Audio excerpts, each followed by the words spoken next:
Hello दोस्तों, अस्सलाम वालेकुम। दोस्तों, पुराने समय की बात है। एक बादशाही थी। वहाँ पे कोई मजदूर काम करने गया हुआ था। मजदूर ने कोई अपराध कर दिया, उसको जेल हो गई, उसको फांसी की सज़ा सुनाई गई। अब उस मजदूर ने एक बात रखी। फांसी वाले को हमेशा की तरह पूछा जाता था, आखिरी ख्वाहिश क्या है। उसने आखिरी ख्वाहिश रखी कि 2 घोड़े नस्ली लाए जाए। तब फांसी का ऐसा माहौल होया करता था कि फांसी का फंदा होता था और घोड़ों के पैर में रस्सी बांध के खींची जाती थी, ताकि उसे फांसी आसानी से हो जाए। तो सुबह दिन हुआ।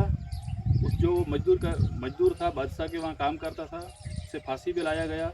2 घोड़े लाए गए। तो उसने घोड़े देखे और कहा, बादशाह सलामत, घोड़ा एक नस्ली है और एक नस्ली नहीं है। जो घोड़े खरीदने गए थे उनसे पूछा गया कि भाई ये सच बोल रहा है। तो उसने कहा, जी बादशाह सलामत, घोड़ा 2 नस्ली नहीं है, एक ही नस्ल है और दूसरा नस्ल का नहीं है। नहीं मिला तो उसकी हम शक्ल का दूसरा घोड़ा हम ले आए। तो उसकी फांसी रोकी गई। बोला, फांसी बादशाह ने बोला, रोक दो, इसको जेल में डाल दो, इसको एक रोटी दी जाए, सुबह और शाम के दोनों के बीच में एक रोटी दी जाए। इसको जेल के अंदर डाल दिया। काफ़ी टाइम गया, कुछ समय हुआ। उसके कुछ ही टाइम बाद सोनार आ गया बादशाह की वहाँ दरबार में। 2 हीरे लाया। बोला, बादशाह सलामत, ये 2 हीरे हैं। इसके अंदर अगर तुम्हारी प्रजा में किसी ने पहचान कर ली कि ये असली हैं या नकली हैं, तो दोनों हीरे तुम्हारे। अगर नहीं पहचान हुई तो दोनों हीरों की कीमत देनी पड़ेगी और हीरे भी मेरे पास रहेंगे। अब बादशाह का इज्जत का सवाल था। सारे जो उसके चेले चपाटे थे वो काम पे लग गए चेक करने में। किसी को मतलब ये पता न चला कि ये असली है या नकली है। अब इस कैदी को लाया गया। इसने देखा, हाथ पे घिस करके, तो एक को साइड में रख दिया, दूसरे को साइड में रख दिया और बोले, बादशाह सलामत, एक हीरा असली है और एक नकली है।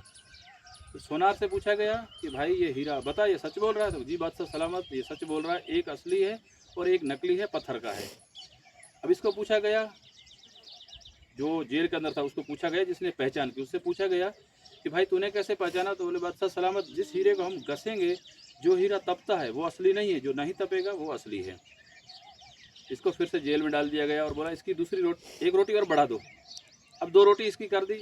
अब ये जब जेल के अंदर गया तो इसने बोला, वहाँ पे कैदी भी काफ़ी होंगे, तो कैदियों से बोला, ये बादशाह जो है, ये असल बादशाह नहीं है, ये किसी लांगरी का बेटा है। अब बात तो इधर उधर होते होते बादशाह तक पहुँच गई। बादशाह को क्रोध आया गया और इसको बुलाया गया। जैसे इसको बुलाया, सभा जो हुई इकट्ठी हुई, इसको खड़ा किया गया। बोला, भाई तूने ऐसा क्यों बोला? कि बादशाह सलामत, जान की सलामती पर, आप बादशाह नहीं हैं, आप एक लांगरी के बेटे हैं, आप लांगरी हैं। किसी भी आपके बड़े को बुलाओ और उनसे पूछिएगा आप। अब उसी गांव में एक चाचा रहते थे, बड़ी उम्र के थे। उसको बुलाया गया। तो बादशाह ने पूछा कि चाचा, मैं बादशाह हूँ या नहीं? तो बोले, बादशाह सलामत, मेरी जान की सलामती, आप असल बादशाह नहीं हैं। हमारे गांव के अंदर जो बादशाह थे, जो आपके पिताजी थे, वो उनके वहाँ लंगर खाने का काम करते थे, लांगरी थे, और बादशाह की कोई संतान नहीं थी। और तुम्हारे जो माँ बाप थे वो बूढ़े हो चुके थे। तो बादशाह, उस लांगरी जो आपके पिताजी थे, उसने ऐसे काम किए थे कि बादशाह उन पर खूब राजी हुआ करता था। इसलिए आपको गोद लिया गया है और आप वाकई बादशाह नहीं है। अभी तो फ़िलहाल आप बादशाह हैं, क्योंकि इसकी बात सच है कि आप लांगरी हैं। अब इससे पूछा गया कि भाई तूने कैसे पहचाना?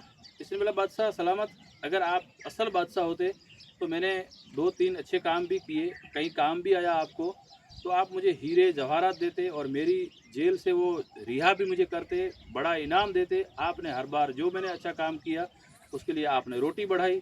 रोटी बढ़ाने का मतलब यही है कि आप असल बादशाह तो है नहीं, लांगरी ही हैं। तो दोस्तों, काफ़ी लोग हमारे में भी ऐसे होते हैं। अब 2 लोग ऐसे मुझे भी मिले थे कि अरे हम उस जाति के, हम उस जाति के हैं। तो दोस्तों, जाति से कोई यहाँ पर जाति काम नहीं आती है। चाहे कितना पैसा भी हो, चाहे कुछ भी हो, किरदार अच्छा होना चाहिए, अमल अच्छे होने चाहिए। अब वो लांगरी था तो उसके बाप के जो अमल अच्छे थे, किरदार अच्छा था, तो वो बादशाह बन गया। तो ये ज़रूरी नहीं है कि हमारी जाति ऊपर हो या नीचे हो, उससे कोई मतलब नहीं है, कोई फ़र्क नहीं है। फ़र्क है हमारी नीयत से। तो दोस्तों, आप सब जानते ही हैं, मेरा एक तो चैनल यूट्यूब से चैनल डिलीट हो चुका है, अब ये दूसरा है। इस पर फिर से ऐसी फाटी साटी इधर उधर की कहानियाँ ले आता रहूँगा। तो प्यार दीजिएगा और अपने अपने दोस्तों में थोड़ा शेयर कीजिएगा, थोड़ी सी कीजिएगा सपोर्ट। तब तक के लिए दीजिएगा इजाज़त और मिलते हैं आप लोगों से अगले वीडियो में। तब तक के लिए दोस्तों, अल्लाह हाफिज़, बाय बाय।